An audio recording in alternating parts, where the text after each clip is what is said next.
안녕하세요. 행복씨앗입니다.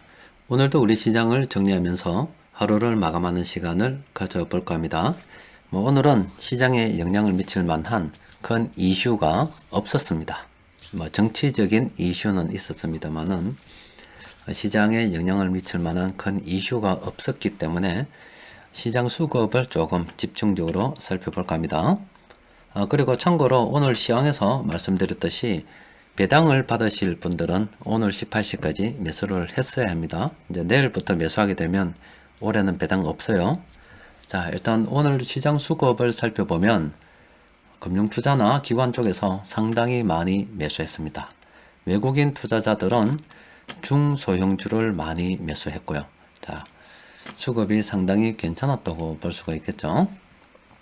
자, 일단 오늘 종목이 상당히 많아요. 시장 수급이 이렇게 좋다 보니까 제가 조금 전에 한번 돌려봤는데 시장에서 큰돈 굴리는 세력들이 매수한 종목들이 무려 24종목이나 됩니다.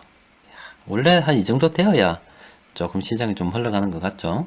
보통 8종목, 10종목, 어떨 때는 4종목 이래 나왔었는데 오늘 시장에서 큰돈 굴리는 세력들이 매수한 종목이 24종목이나 되었어요. 자, 오늘은 시장이 별 이슈도 없고 해서 이 종목들 쭉 전반적으로 한번 살펴보도록 하겠습니다. 자, 일단 제가 모아보기로 쭉 한번 정리를 해봤는데요. 하나하나 살펴보도록 합시다. 먼저 AK홀딩스 같은 경우는 지금 장기적 관점에서 긍정적으로 한번 검토를 해볼 만한 시점입니다. 그리고 BNK 금융지주도 장기적 관점에서 긍정적으로 검토를 해볼 수가 있습니다. 그런데 현재 단기적으로 너무 급등했기 때문에 관심 종목으로 등록했다가 조금 기다려야 되겠죠. FF 같은 경우는 많이 올랐습니다. 그죠? 이제 관심 없는 걸로, 가지지 않는 걸로. SK 디스커버리 같은 경우도 장기적인 관점에서 얼마든지 긍정적으로 검토를 해볼 수가 있습니다. 그리고 기아차 같은 경우는 지금 많이 올라서 2019년 내도록 그냥 요 박스권 형성하면서 왔다리 갔다리 했습니다. 앞으로 더 갈지 안 갈지도 모르겠습니다만은 일단은 신규 매수는 일단 고저 그렇고요. 기존에 보유하고 계신 분들이라면은 아직 좀 더 들고 가도 안 되겠나 싶어요. 지금 현대차나 기아차나 신차를 많이 만들어내고 있기 때문에 내년에도 계속 신차 효과를 볼 수 있지 않을까 싶어요. 자, 그리고 녹십자 홀딩스 같은 경우도 장기적으로 긍정적으로 검토를 해봐도 될 만한 시점이고 대상 같은 경우도 장기적으로 긍정적으로 검토해 볼 필요가 있고요. 동아 ST 같은 경우는 추세는 괜찮은데 너무 단기적으로 급등했기 때문에 지금은 조금 기다려야 되겠다 이렇게 바라볼 수 있겠습니다. 동원 시스템즈 같은 경우는 아직 갈 길이 먼 것 같아요. 그리고 두산 박켓 같은 경우도 다른 종목 많은데 굳이 이렇게 어설프게 움직이는 종목 지금 접근할 필요가 없잖아요. 놔두고 이제 다른 종목도 또 살펴보면은 메디톡스 같은 경우도 일단은 바닥을 다져가고 있는 중인데 조금 더 기다려 봐야 되겠습니다. 삼성 SDI 같은 경우는 현 시점에서 이러지도 못하고 저러지도 못하고 접근하기가 좀 그렇습니다. 나도 좀 더 있어야 되겠고 삼성전기 같은 경우는 괜찮죠? 괜찮은데 지금 접근하기가 좀 그렇죠. 저고점 돌파를 보고 접근해야 되는데 일단은 들고 계신 분들은 계속 보유 관점으로 신규 접근은 조금 조심해야 되겠죠. 삼성증권 같은 경우는 지금 전고점에서 더 이상 치고 나가지 못합니다. 이렇게 되면은 여기서 대충 차익 실현하고 끊는 것도 괜찮고요. 또 그리고 좀 더 접근해서 긍정적으로 볼라 그런다 하더라도 지금은 좀 기다려 보시는 게 좋겠습니다. 또 그리고 세아베스틸 같은 경우도 얼마든지 장기적인 관점에서 긍정적으로 검토해 볼 만한 시점이 되었죠. 특히 미중 무역 협상 관련해서 이제 서명식이 1월 달에 열린다고 하니까 그 이후에 관세를 조금씩 낮춰 간다면 철강 업종 같은 경우는 긍정적으로 검토해 볼 필요가 있습니다. 물론 2차 협상이 남아 있기 때문에 그 2차 협상 과정에 또 어떤 일이 벌어질지는 모릅니다. 세상은 늘 불확실성에 살아가는 거지만 멀리 보고 씨앗을 뿌릴 때는 또 뿌려야 안 되겠습니까? 마치 이런 거죠. 우리가 3월달, 4월달, 뭐 5월달 이렇게 되면 농부들이 파종을 하지 않습니까? 그런데 뭐 4월달이 되게 춥다고 해서 아예 올해 파종을 안 할란다. 그럴 수는 없다 아닙니까? 그 시기가 지나면은 또 파종을 해야 될 때가 있거든요.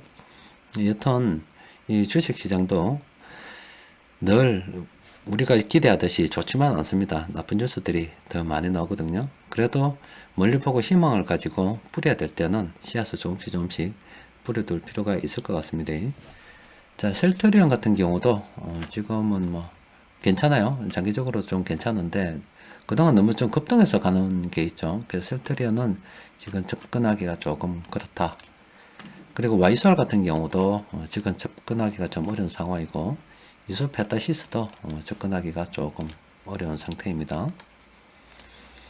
조선내화 같은 경우 한때 정말 날렸던 적이 있죠. 그런데 지금 같은 경우는 이 종목은 뭔가 특별한 일이 없으면 오르지 않는 종목입니다. 그렇기 때문에 웬만해서는 접근 안 하는 게 좋습니다. 자, 포스코 인터내셔널 같은 경우도 장기적인 관점에서는 괜찮죠. 그런데 현재 바닥을 찾아가고 있기 때문에 조금 더 기다려 볼 필요는 있겠어요. 장기적인 관점에서는 괜찮습니다. 또 그리고 한국실석유 같은 경우도 장기적인 관점에서 괜찮다 볼 수 있고요. 한미약품 같은 경우도 지금 괜찮죠. 장기적인 관점에서 괜찮고 한화케미칼 같은 경우도 지금 굉장히 좋은 시기라고 볼 수 있죠. 그리고 현대건설은 조금 더 기다려야 되겠습니다. 자, 오늘은 이 종목들이 너무 많아 가지고요. 그냥 전반적으로 이렇게 쭉 살펴봤는데 오늘 이렇게 나왔던 종목들은 그리고 그 중에서 장기적으로 괜찮다라고 이야기 드렸던 부분은 내년에도 계속 관심 종목으로 거론이 될 것 같아요. 뭐 어차피 시장이라고 하는 게 많이 떨어져서 예를 들어서 뭐 이렇게 그간 고점에 있다가 많이 떨어져 가지고 이렇게 바닥을 다지고 이제 상승으로 올라가는 이런 종목들한테 희망이 있는 거죠. 그래서 저런 종목들을 어느 종목이 먼저 나가는지 알 수가 없기 때문에 포트폴리오를 구성을 하는 거죠. 조금 더 세밀하게 구성을 한다면 뭐 업종별로 뭐 이렇게 전기전자 업종에 내가 몇 프로 뭐 전기전자 업종의 시가총액이 제일 크니까 뭐 비중을 제일 많이 둔다거나 아니면 뭐 의약품 업종에 시가총액 비중으로 하면 뭐 이 정도 뭐 이런 식으로 각각의 업종의 시가총액에 따라서 투자 비중도 이렇게 정해가는 방법이 있고요. 또 어떻게 보면 뭐 업종별로 균등하게 이렇게 균등하게 투자 비중을 조절해 가는 방법도 있고 또 시장에서 앞으로 성장이 예상되는 예를 들어서 뭐 의약품 업종 또 내년에는 7강이 괜찮을 것 같으니까 7강 이렇게 앞으로 전망이 좀 있는 쪽으로 비중을 좀 많이 두고서 뭐 그 나머지 종목 업종들은 비중이 좀 작게 둬서 뭐 들고 가는 방법도 있고 이거는 뭐 개인의 운영 스타일에 따라서 달라집니다. 그러니까 여러분들께서도 투자를 하시는데 지금 여러 종목들 보면은 장기적으로 긍정적으로 검토해 봐야 된다고 해서 눈에 띄는 대로 그냥 무조건 다 매수하는 게 아니고요. 그냥 나는 시가총액 비중으로 해서 크게 투자금에 균등 배분을 한다든가 아니면 뭐 업종별로 균등하게 배분을 한다거나 아니면 앞으로 성장이 예상되는 업종으로 좀 비중을 가중치를 둬서 이렇게 투자금을 배분하고 난 다음에 그 개별 종목들을 또 다시 투자 비중을 정해서 들어간다든가 이런 포트폴리오 운영 전략도 조금 필요합니다. 여러분들께서 연말에 이제 지금 거의 다 시장이 마무리된 거잖아요. 쉬시면서 조금 더 투자를 오래 끌고 가기 위해서 자금 운영 계획은 어떻게 수립하는 것이 좋은지도 이럴 때 시간 날 때 한번 생각해 보는 겁니다. 자, 오늘은 시장에 특별한 재료가 없었어요. 종목 이야기를 조금 해봤습니다. 이상입니다.